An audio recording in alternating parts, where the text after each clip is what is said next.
Welcome to Best Wellness Interviews, where I interview successful people and they share their strategies and attitudes around wellness.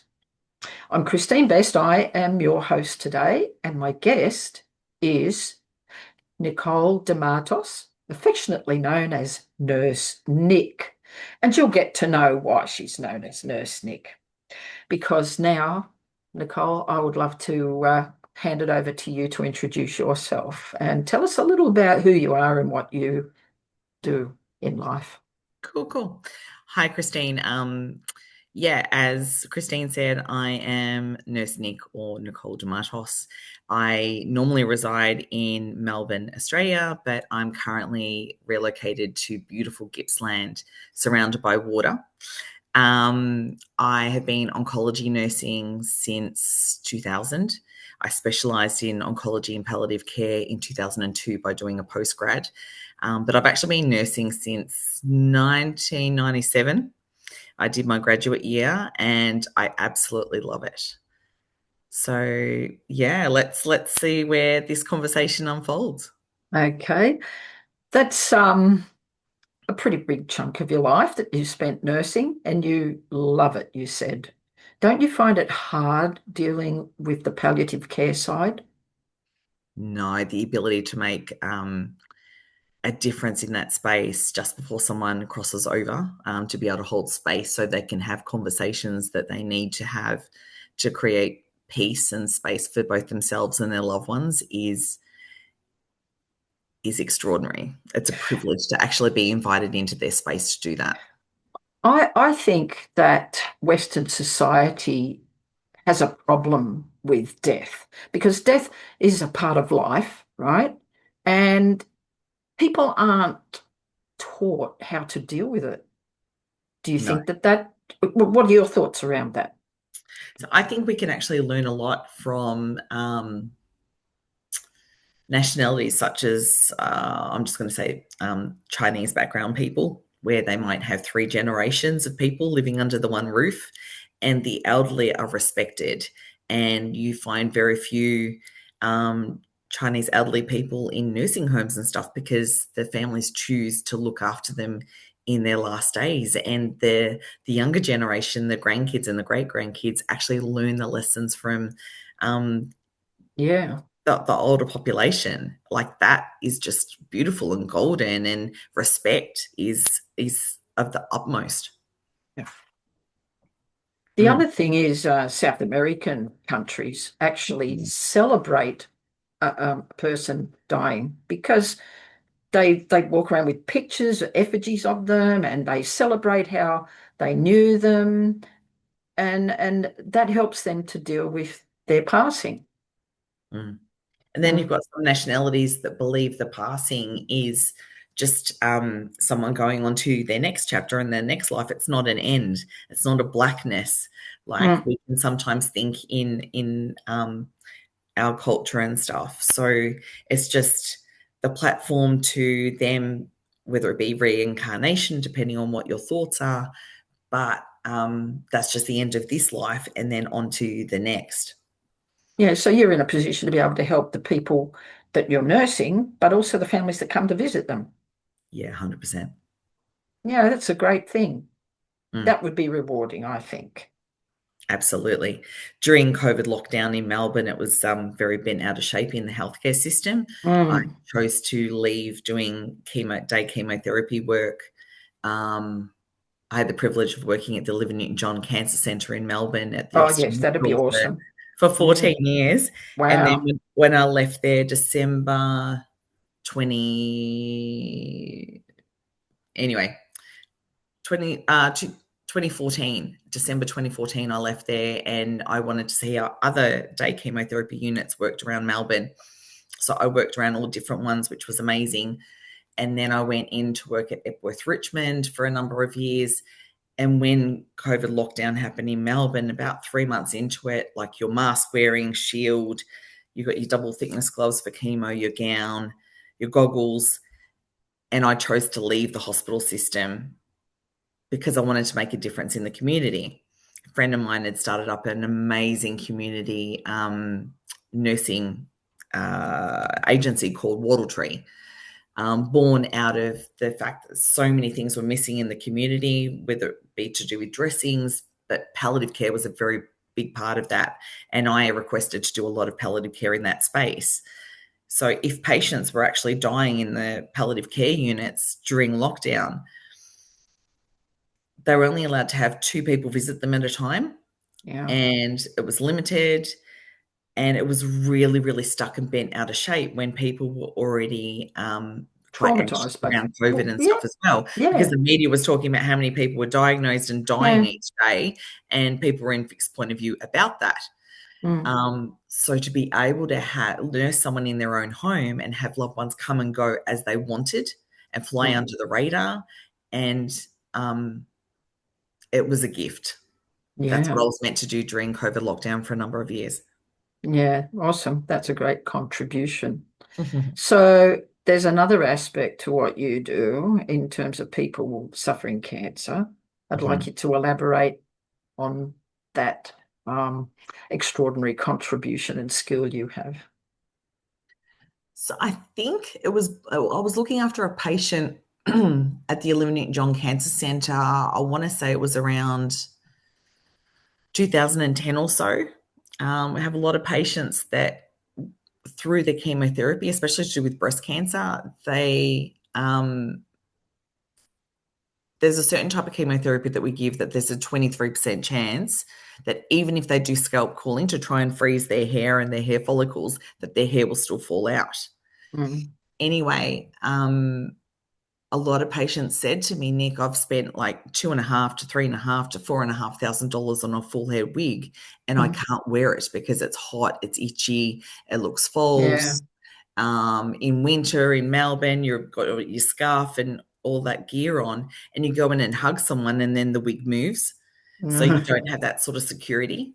Mm, And I'm like, okay, maybe something could be created that helps them fly under the radar to encourage them to be re-empowered and get their confidence back, that helps them not look sick. yeah. So I was thinking about it, was on my mind constantly for about 3 years. And then then I broke my ankle April 2017, and I was off work for 4.5 months because they wouldn't let me nurse until I was back to fully functioning. I needed surgery on my ankle. And Okay. that's when Real Fringe Hairbands was born, where you can take someone's own hair before they lose it to chemotherapy. So if they cut it prior to starting chemo or within the first week of starting chemo, and it can be dyed or natural and a minimum of 15 centimeters, we can reunite them with their hair. Awesome. That's how that was born. So I'll pop it Wow. in so you can have a look at it if you want. That is fantastic because people don't really want to wear a wig because No. it quite often looks false. And if it's their own hair, they feel more natural. And yeah. So So, imagine I'm bald, yeah. and you put just a normal chemotherapy or alopecia hat over the top of it so it hides the band, and you put a bit of hair underneath. And people say, Nick, it's amazing because I'm not seen as sick. I feel like a secret agent and I can fly under the radar, Yeah. and they get their confidence back. Yeah. Had No, people say it's fantastic. they can't look at themselves in the mirror for 9 months beforehand while they're having treatment and have lost their hair. Like, it's not them looking back at them because they're bald. I can imagine how hard that would be Mm, to come to terms. Well, because you go out into public and people look and you feel mm. naked. You feel Yeah, like, yeah, you stick out. correct. Yeah, very self-conscious, I'd imagine. So that's a great thing that you're doing. So tell me about when you were nursing, were you interested in your health and well-being naturally, or were you fully immersed in the hospital system? I think I work within the hospital system to be able to reach people that it would be hard to maybe get in front of anyway. I know that before I started working in a day chemo ward, I said that if I had I was, it was 2020. I just got back from nursing in England and traveling Europe for 9 months. And my belief was if I was diagnosed with metastatic cancer, I would never have chemotherapy because it's already spread. I would look at alternatives, which is very naive because my oncology ambassador came into Epworth, Richmond 8 years ago with stage 4 breast cancer. Her liver was riddled and everything. And for the last 2 years, she's like this beacon of light. For the last 2 years, she's been in remission, which is unheard of. Yeah, that's awesome. In 25 years of oncology nursing, it's very rare to hear of that. Yep, And so my perspective on treatment and metastatic cancer has changed, but I've always been very spiritual and very open to alternative therapies, which has yeah, been huge in my world. So I feel I can be that space of difference yeah. within the hospital system. People can contact me outside the hospital system through the business to actually discuss their true self and their concerns. And that's the beauty of the Olivia Newton-John Wellness and Cancer Centre, because they bring in all those natural therapies. Uh, Oncology massage, yep, acupuncture, yep. meditation, yoga. They use a visual and Art, auditory board. Art music, therapy is enormous. music, music. Yes. Yeah, of It's course. an amazing space. And it's a public hospital, That's right. not even private. People have private health insurance and choose to go there Mm. because of all of these alternative therapies that fill their Yeah. bucket in other ways. But they help them with their mindset, because that's Yep. a really big part. Like, the thing is, if you're stressed and you're negative, then you've got cortisol floating around your body, and that feeds the cancer.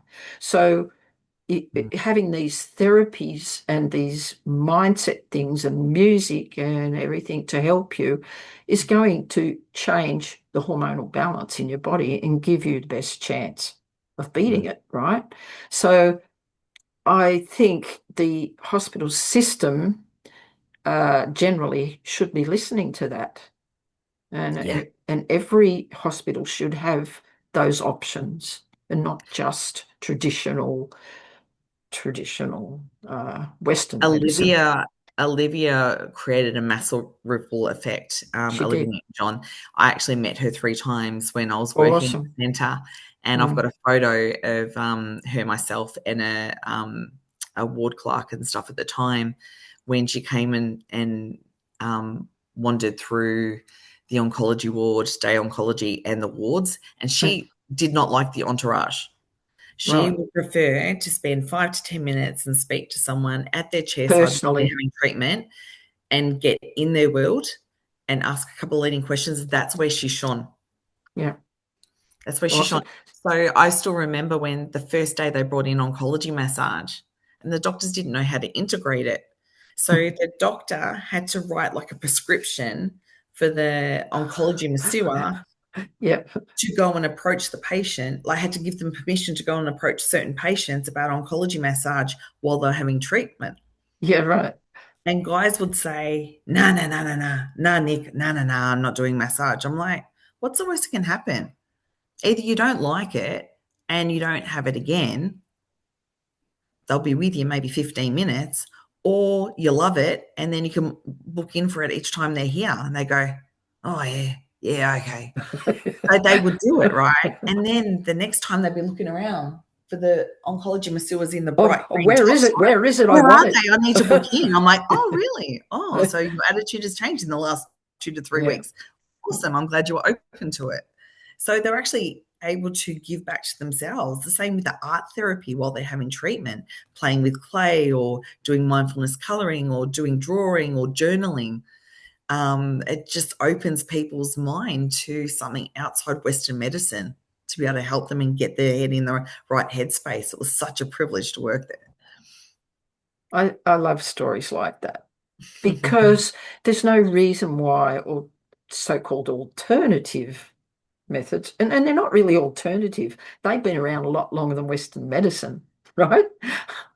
So I hate how Western medicine has excluded them as, alternative. Mm. And I love this conversation we're having because you've seen it work really well. It's exceptional. Hmm, there you go.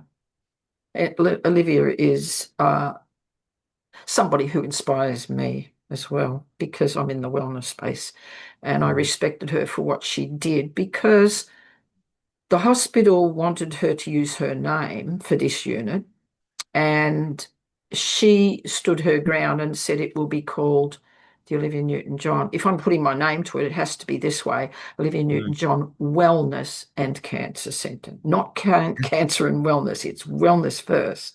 Yeah. And so, yeah, she had a lot of say in how it was going to happen if she was putting her name to it. And I think she made a tremendous contribution to medicine. Even the colors in there, like she helped choose the colors. She was on the board, and her people, like lime green, and like the glass wasn't just glass. It had like That's great. oh, if anyone has the opportunity to actually go and walk through there, not that I want them to be a patient, but it had like leaves and stuff in there. And then in radiotherapy in their waiting room, they've constantly got a table with a big puzzle on it. So people go in, and while they're waiting for treatment, they put a couple of pieces in the puzzle, and then it's a talking point. So it stops people just sitting in the waiting room, just looking at a book or looking at their phone or Stressing staring about, at the window. It yeah, takes their mind elsewhere, and yeah, that's a talking point, and they connect. And I've learned so much from listening to cancer patients. Like I've tried acupuncture, and I've tried acupressure, and I've done cold plunging to be able to help with my mental health and all this sort of great. stuff. What have you found works? Oh, I've turmeric drops and cannabis drops, and the conversations. Like I've also volunteered for Camp Quality for 10 years. So they support kids with cancer and the siblings and the families. So to be able to put fun therapy when either a child's going through treatment or the family's supporting them through the treatment, but also supporting the siblings so they matter as well. You Mm. know, my cousin was diagnosed with leukemia at the age of 8 and had treatment on and off Oh, until oh, she was like 14 because they couldn't hold the remission. right. And I spoke to Linda, her mum, and I said, I want to volunteer in the kid cancer space because now that I've got kids, I find it really hard to work within that. And she's like, well, Mim goes to challenge. So to uphold her privacy, I reckon Camp Quality, Nick. So had an interview, helped out on the medical team on the camps. I was paired with someone with intellectual disability as well as they on the other side of cancer, and they had Down syndrome. And they were a runner. Like when she decided she was taking off, I had to have myself and another volunteer there with me because she would take off. And we have a rule it's 2 adults per child because of child Right. protection. Yeah. Okay. So, Yep. oh my God, the volunteers I've met through that space as well, who are there to make a massive difference, are That's incredible awesome. too. Yeah, there's some great organizations Mm, around, but you don't hear a lot about them. no, So it's really good that we're talking about this so that people know that that's an option and they can look for that now. yes. Um, so tell me about your diet and what you do and, your routine and Mhm. what kind of balance do you have for your wellness? So this is my brekkie that I'm going to hop into very shortly because That looks it's like it's just got fruit, it's got fruit, it's got yogurt. yogurt, Yeah. it's got the healthy chocolate. Um, a friend's just made that for me while I've been on the call with you. So for That's nice. me, And I've you been, want to eat it now, don't you? You want to, it's I know, I sitting can't there. wait. I can't wait. For me, it's about flow and balance and health and wellness. So I'm still nursing a number of days a week. I am relaunching and rebuilding my business to take it national at the start of 2026. And then international is my aim by the end of 2026, heading overseas for 3 months. So with being on well for 6 weeks, it's like, okay, I've personally been in emergency 4 times in that period of time, and I wasn't Oh, getting answers. So what else can I do? So I saw a chiropractor. They mm, were brilliant, but it still wouldn't hold the wellness. And it's like, okay, so increase your water, have lemon water in the morning, increase your fruit, seek out a health and wellness coach. In the local community up here, I've actually started cold plunges 1 day a week because I was inspired by a TV program, I think it was on the ABC, about yeah. how they do cold plunging in Lakes Entrance near the footbridge for health, mental health reasons. So I'm like, okay, I'm going to do it at 7 a.m. before I go to work. I wonder who else wants to join me. The first week there was 3 of us. The second week there were 6 of us. And then Mm. I've been away in Melbourne and doing other things, and the groups continued on, and we called the icebergs. So it's Yeah, so fun, and someone's got hold of a GoPro so that they're wanting to actually sort of film it, and it's yeah, you're not worried about dropping your phone in the water. Um, but for me personally, it's about decreasing dairy currently where I'm at. I've bought a juicer. I'm going to start juicing, eating more fruit, eating more salads, just making healthier choices when I go out to eat less fried food, um, cutting down alcohol. I really still enjoy a nice scotch or a red wine. But like last night, I had the opportunity at a friend's place, and I went, I actually don't miss it. Like it's okay, and to have that flow and balance is important. that's good. And it's good that your friends don't put that pressure on you to have another one, have another drink, things like that. He doesn't So, drink. He oh, did, okay. Well, but there he you go. doesn't drink. Personal choice for the last umpteen years. So Yep. yeah. Well, that's awesome. And so you feel better for implementing all these changes? So 18 years ago, my son was about 6 months old, and I was quite unwell for 6 months. And I went to ENT specialist. It was like I was so dizzy. I had trouble working, and working in a day chemo unit as well. It's very fast paced, and Mm, you've got 4 people having chemo at the same time, and it was just full noise. So I went to an ENT specialist, and they said, "Oh, you just need to lose weight." I'm like, "You do see my child in the stroller there or in the pram?" Like, sure. Um, anyway, my chiropractor in Melbourne put me onto a chironeurologist called Stephen Sexton, who used to travel the world talking about vestibular dysfunction mm, and wrote like journal papers on it. yeah. I got put onto him, and I Mm, had to do brain training for a couple of months to retrain my brain because it was to do with it wasn't vertigo. I passed the test for vertigo. It was specifically vestibular dysfunction. So what happened, my last admission to emergency recently, they did this test that the physios do, and I failed it because my eyes darted sideways, and they're like, "Oh, it's an mm, acute flare-up of your vestibular dysfunction mm, because you recently drove an hour and a half through Mount Beauty and you had a minor ear infection prior to that probably, and then it set it all off again." right. And because I hadn't had it for 18 years, it was in my blind spot. Wow. So I'm now, when I go to Melbourne and I'm heading there next week, I'll re-see my osteopath, who's very energetic, my acupuncturist, who is very energetic, my GP, who has an incredible knowledge outside just Western medicine as well. He's amazing. And I'm putting my healers and stuff around me because that is what is required. I'm back in meditating 1 day a week.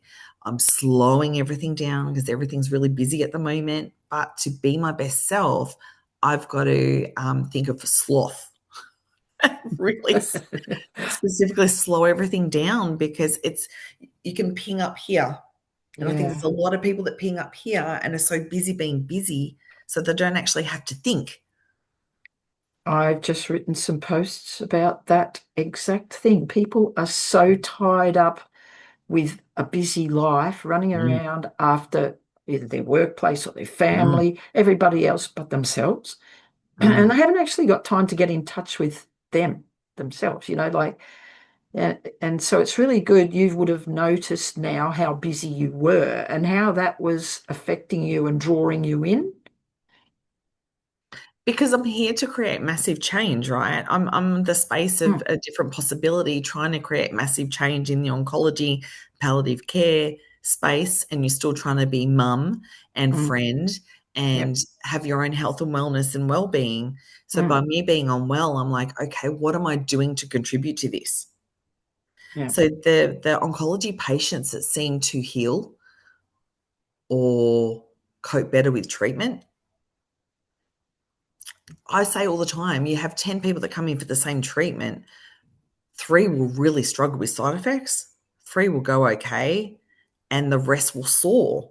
And it's mindset. That's the point of difference. They're Yep. meditating, they're having conversations with people that they've always thought they've got forever to have. They're going on the day trips or the holidays or planning for them after they finish their treatment because they're being told this black thing that they've pulled their life, like they've saying all the things that we think we've got forever to, they live their best life. It is so inspiring working amongst these people because it's like, oh my God, I can learn from this too.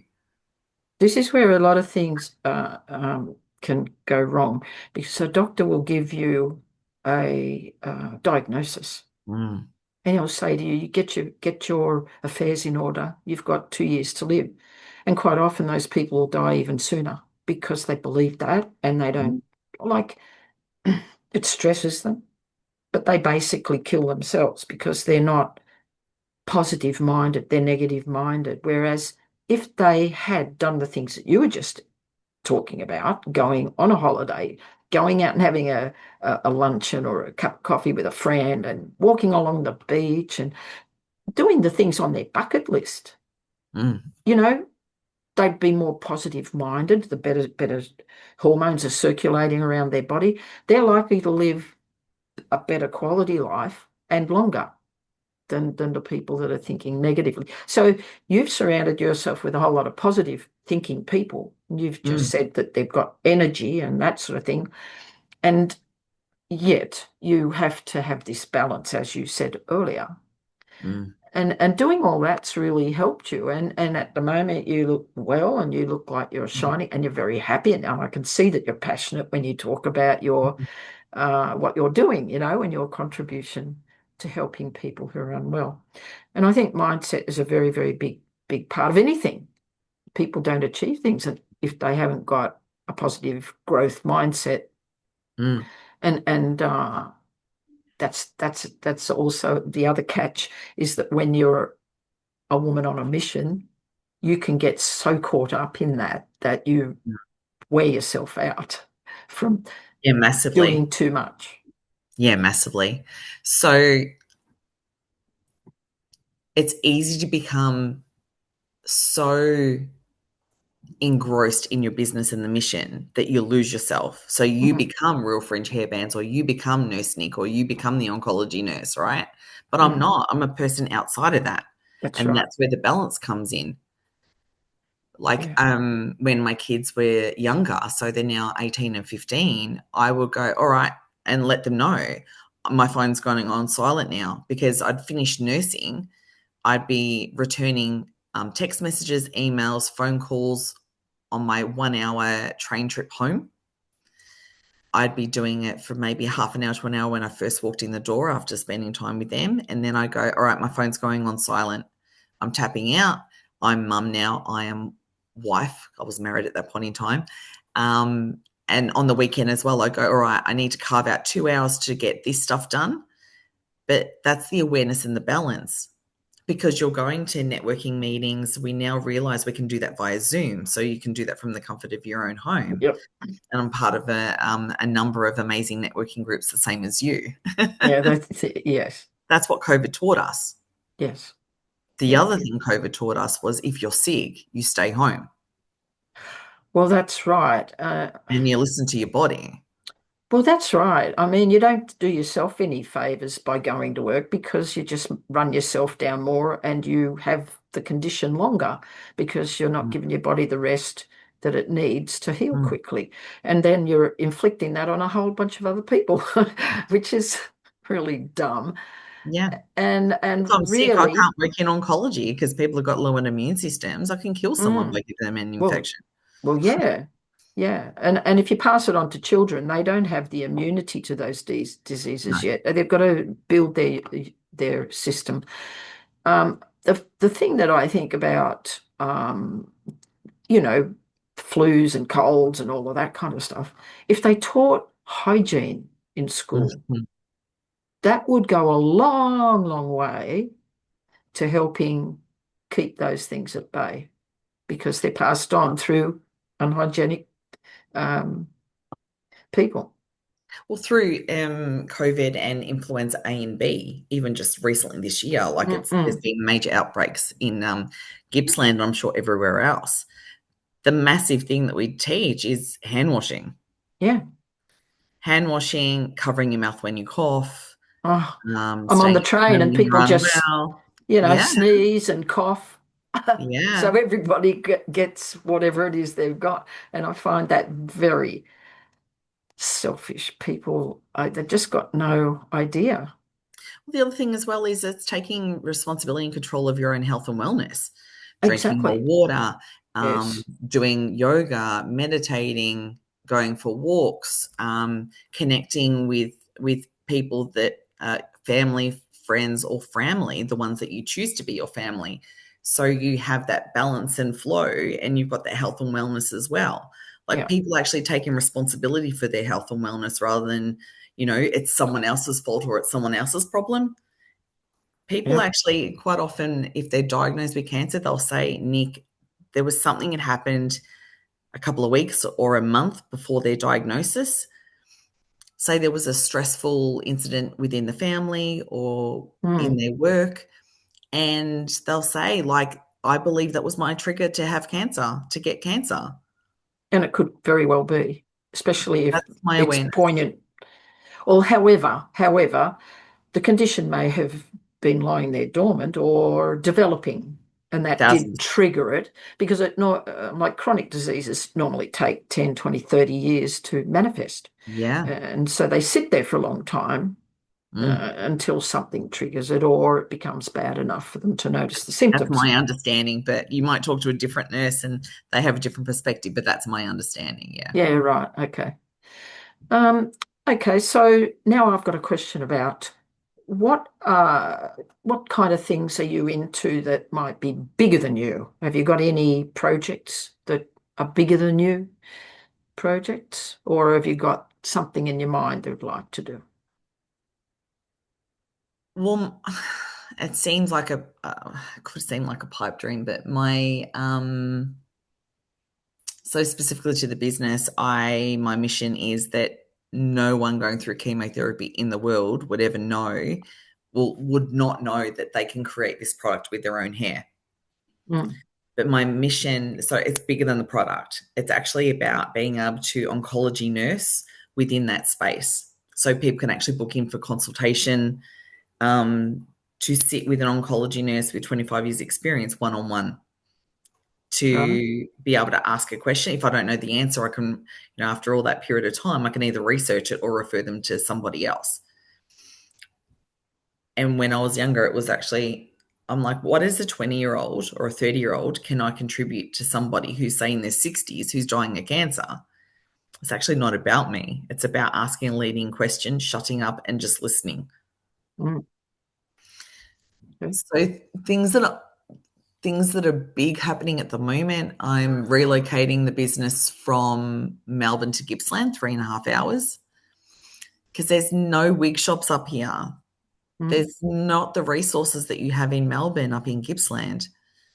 I'm going to be training up 3 to 5 seamstresses in local community to become Oh, part of my team. awesome. That's So really good. offering sort of like employment in that way, and I'm trying to create a passionate, intuitive team that get it and want to be that point of difference. But Yeah. it's still a job at the same time too, right? So they've still got to create that income. I want And to so create the it'd be really good if balance of you, like health and wellness and stuff. As I say, it's yeah. way bigger than the product. Oh, yeah.